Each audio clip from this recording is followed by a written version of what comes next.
We are down to the final 8 of this year's Champions League. The Elite 8, where we have fantastic matchups, rematches. Let's get straight into the predictions of the quarterfinal matchups of this year's Champions League. Let me know your predictions in the comments down below. Hit the like button, subscribe to the channel if you're new around here. Let's get it up to 100 likes. Come on, people. It is the quarterfinal predictions video of the Champions League. The Big Daddy. Let's get into the video. The first matchup, it is a rematch of last year's quarterfinal, Real Madrid going up against Chelsea. If this game didn't need more headlines, Rudiger going up against his former team, Chelsea have just sacked Graham Potter. And in for Graham Potter is Bruno Saltar, the interim manager. Now, before this matchup could happen, we could probably see a new manager for Chelsea, whether it's Julian Nagelsmann, Luis Enrique, all these names are being thrown out there, so we have no clue what Chelsea are going to set up like.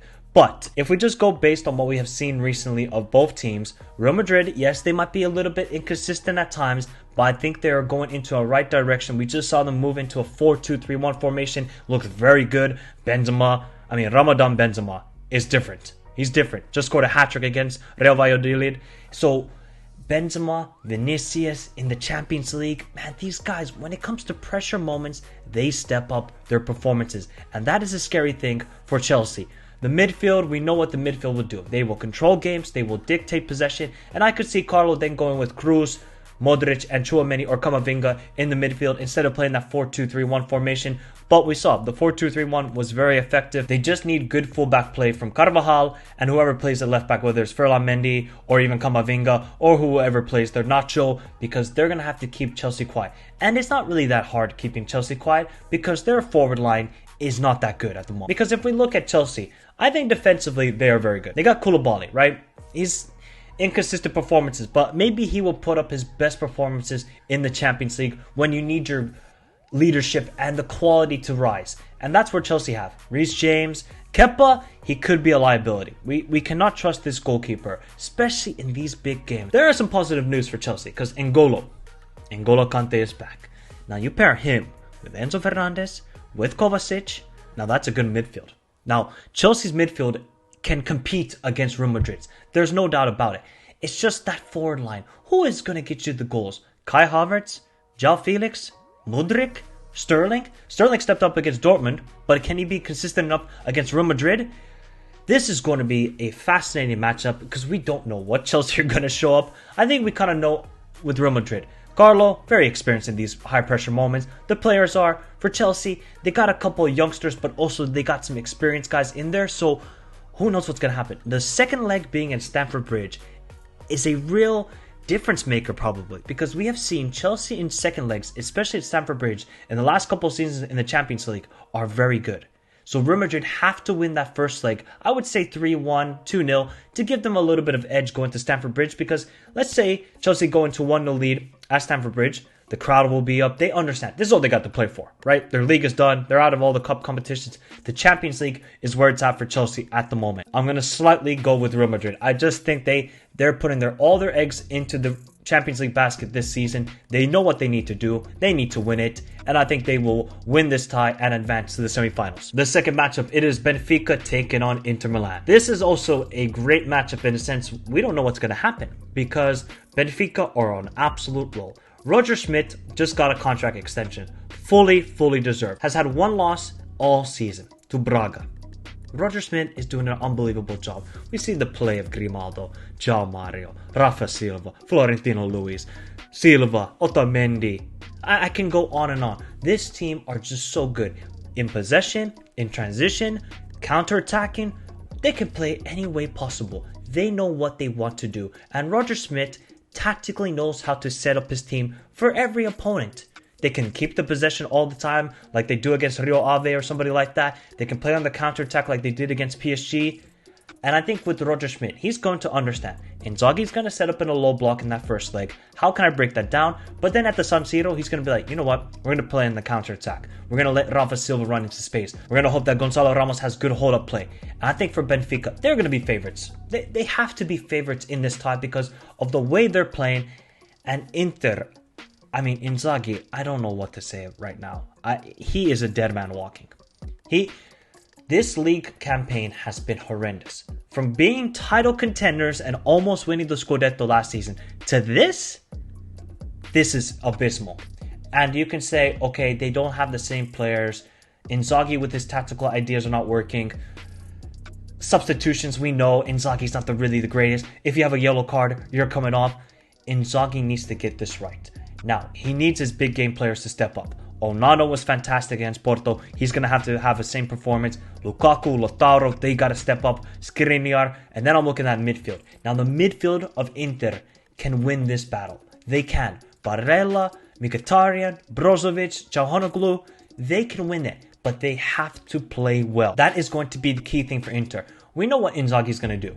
In that first leg in Lisbon, he's going to set up in a low block. He's going to go for a 0-0 or a 1-1, take a draw, and take it back to the San Siro. That is what Inzaghi is going to do. If you allow too much possession to this Benfica team, and we have seen, doesn't matter what sort of team they go up against, Benfica will break you down. It's just for Inzaghi, you have to get your message across. It just seems like, yes, they're missing some chances, and I can understand that, but they just look very unenthusiastic about certain games. Now, it's the Champions League. If these players can't get up for that, I don't know what to say. This is going to be fascinating. I think Benfica will win this tie. They have so much momentum. They're such a great side. I don't think they get the praise they deserve. And I think for Inter, they got to really worry about top 4 in the Serie A. So there's going to be battling on two fronts, while Benfica, they can rest some guys because they got an edge in the Liga Portugal. And I think that might play into the favor of Benfica, and I just think they're a better team. Genuinely, they're just a better team. So Benfica to make it to the semifinals of the Champions League. Oh boy, the big one. Manchester City going up against Bayern Munich. The narratives. Pep going back to Bayern. Cancelo going up against City. Leroy Sané going up against City. And Tuchel is now the manager of Bayern Munich. This game is going to be insane. I cannot wait for this. This is going to be high quality football up against high quality football.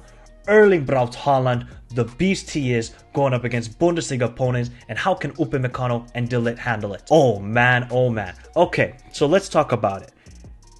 If you are Pep, you take the game to Bayern in that first leg, and you say, ruthless. Grealish is cooking. He's cooking.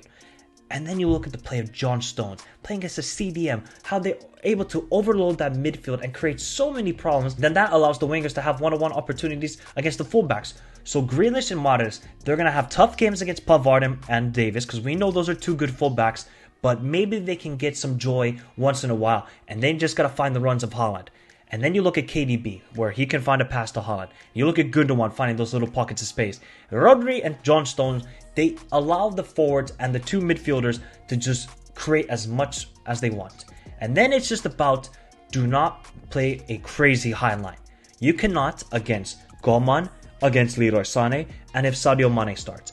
And we know with Thomas Muller, he might not be physically that same guy anymore where he's able to run like crazy, even though he still does it, but not at the same pace. Thomas Muller can be a huge difference maker in this game because of this. That football IQ he possesses, where he can read what City are doing, where they're playing John Stones and Rodri as those two CDMs, and they see that they're leaving three defenders back. He can be like, you know what, I can find pockets of space. Then that allows then Coman and Sané to make a run, or if it's Sadio Mane starting, or Gnabry, whoever starts for Bayern. Thomas Muller can be the huge difference maker in this game. But Goretzka and Kimmich, they're going to have a long day. So they're going to have to play, elite to beat Manchester City. So what do Man City have to worry with Bayern?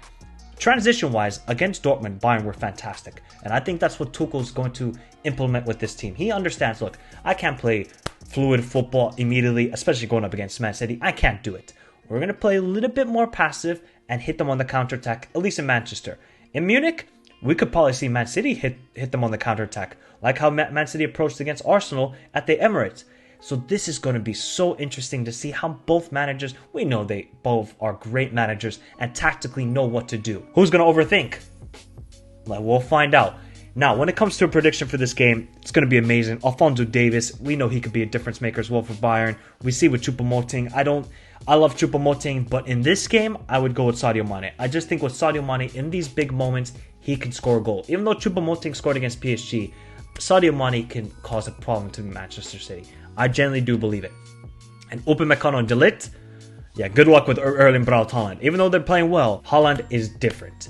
And not in a good way for Bayern's defense. Now look, we can talk about Manchester City fumbling it in the biggest stage of the Champions League over and over again. I think they're winning this game.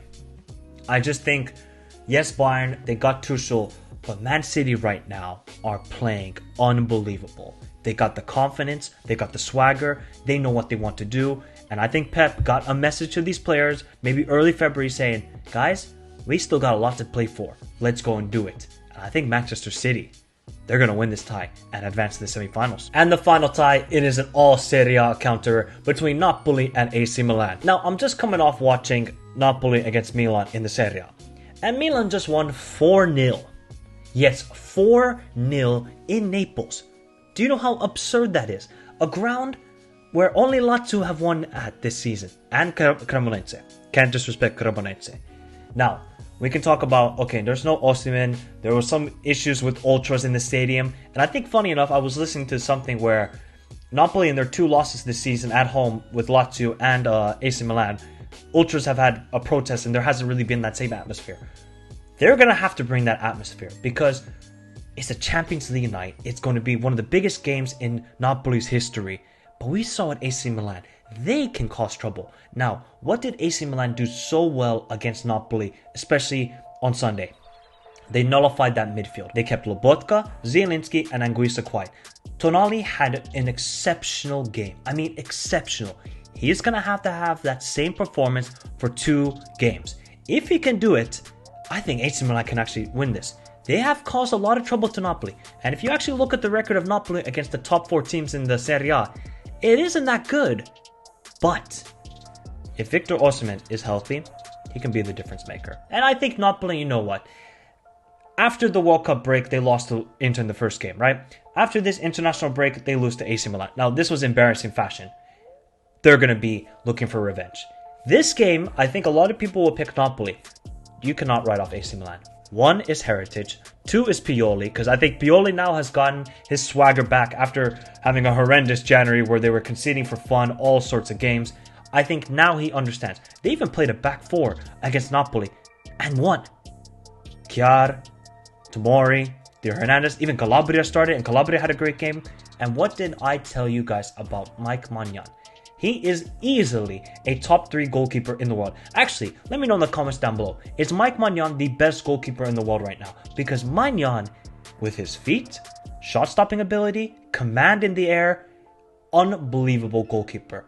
And what can he do against Napoli? He can keep them quiet. We have seen in recent times in the Champions League, you have a goalkeeper on form, he can nullify the other team and keep them quiet and keep a clean sheet.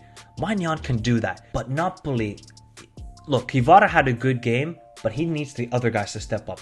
Politano, Chucky Lozano, whether Osimhen starts, Simeone, Raspadori, the midfield's got to play a lot better, and I think that's where they really lost the game. When Napoli lose the midfield battle, they lose the game. So Zielinski, Lobotka, and Anguissa, they got to step it up. When it comes to a prediction now, this gets super interesting because I think Napoli will be worried about Milan. And they understood, okay, they had a great game. We got to get some payback here.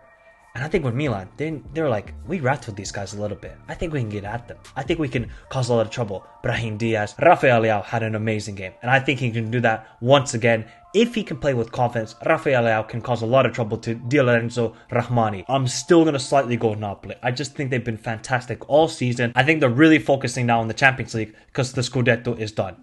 Napoli in a close battle because the second leg is in Naples. I know Milan just won 4-0, but I think Napoli will come back as a stronger team and slightly advance past AC Milan and advance to the semifinals. So, with my predictions, the semifinal matchup would be Real Madrid against Man City again and Napoli versus Benfica. Oh my god, those would be enticing, intriguing, and we would have one of Napoli and Benfica in a Champions League final. Think about that, people. But let me know your predictions in the comments down below. Hit the like button, subscribe to the channel if you're new around here. Have a beautiful day, stay safe in this crazy world, and until next time, adios.